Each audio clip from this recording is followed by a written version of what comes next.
It's the show of the week. Hello, welcome back to Show of the Week. I'm wearing flannel, and we're talking about songs from an unmade bed.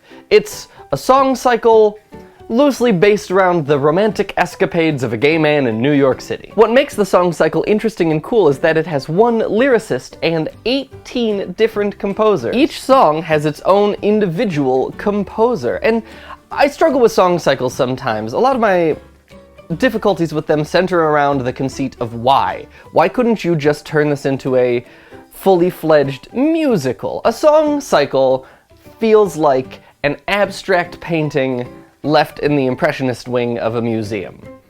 You know, why couldn't you create some more cohesive semblance out of the art you're doing? And some days I feel like that's a very weird criticism for me to have, because I like a lot of song cycles. I feel they have a really interesting way of evoking a particular emotion or a feeling in a very pointed way. That's a lot like modern dance or something like that, and less like musical theater. And then on the other days when I'm feeling more critical, I wonder why you can't just flesh out your song cycle into a more extensive plot-based musical.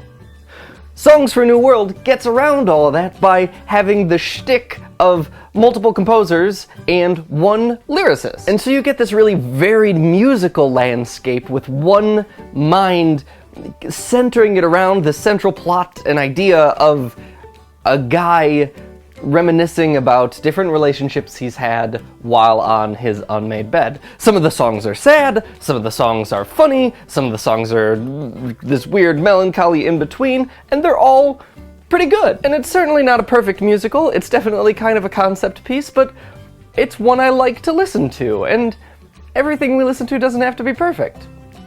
Right? I'll see you next week. Bye-bye. It also is just a great source for audition songs. Maybe.